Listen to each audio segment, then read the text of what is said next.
എന്തൊരു ഭംഗിയാണ് ഈ ഒരു സാരി കാണാനായിട്ട്. ഇതിന്റെ ഒരു ബോർഡർ ഉണ്ടല്ലോ, ഈ ഒരു ബെൻഡെക്സ് ബോർഡർ ആണ് ശരിക്കും ഈ ഒരു സാരിയുടെ ഭംഗിയിട്ട്. അതേപോലെ നല്ല ബ്യൂട്ടിഫുൾ ആയിട്ടുള്ള കളറാണ്. ഇതിലാണ് നമുക്ക് കുറച്ചും കൂടെ കളേഴ്സ് വരുന്നത്, ഞാൻ കാണിച്ചു തരാം. അപ്പൊ ഇതേപോലെ ഫുൾ ബോഡി ഇങ്ങനെ ചെക്കായിട്ട് വരുന്നത്. സാരിയുടെ പല്ല് വന്നിട്ട് ഇതേപോലെ സിമ്പിൾ ആയിട്ടുള്ള പല്ലാണ് കേട്ടോ. അറ്റത്ത് ഇങ്ങനെ ചെറിയ ചെറിയ ടസൽസും കാര്യങ്ങളൊക്കെ വരുന്നുണ്ട്. നമുക്ക് ഈ ഒരു സെയിം സാരി പോലെ തന്നെയാണ് ഇതിന്റെ ബ്ലൗസ് പീസും കൂടെ വരുന്നത് കേട്ടോ. അടുത്ത് വന്നിട്ട് ഈ ഒരു കളറിലാണ്. നമുക്ക് അത്രയും ബ്രൈറ്റ് ആയിട്ടുള്ള കളർ ഇഷ്ടമില്ലെങ്കിൽ ഇത് നല്ലൊരു ഓപ്ഷൻ ആയിരിക്കും.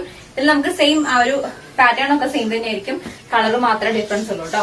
നമ്മൾ ഉടുത്ത് വരുന്ന സമയത്ത് കണ്ടോ ഇതേപോലെ ആയിരിക്കും ഈ ഒരു സാരി വരിക. പിന്നെ അതേപോലെ തന്നെ നല്ലൊരു ഗ്രീൻ കളറിലാണ് അടുത്തൊരു ഷെയ്ഡ് വരുന്നത്. സാരിയുടെ പല്ല് വന്നിട്ട് ഇതേപോലെയാണ്. നമ്മൾ ഉടുത്ത് കഴിയുന്ന സമയത്ത് ഇതേപോലെ ആയിരിക്കും നമ്മൾ അടുത്ത കളർ വരുന്നത്. അടുത്തത് നല്ലൊരു വയലറ്റ് ഷെയ്ഡിലാണ് വരുന്നത്. കുറച്ചും കൂടെ ഇതിന്റെ ആ ഒരു ബോർഡറിൽ ചെറിയൊരു വ്യത്യാസമുണ്ട് കേട്ടോ. അപ്പൊ നമ്മൾ ഈ ഒരു സാരി ഉടുത്ത് കഴിയുമ്പോൾ ഇതേപോലെയാണ് വരിക. അത് ഞാൻ മുൻപ് കാണിച്ചിട്ടുണ്ടായിരുന്നു, ഒരു നല്ല രസമുള്ളൊരു റെഡ് കളർ.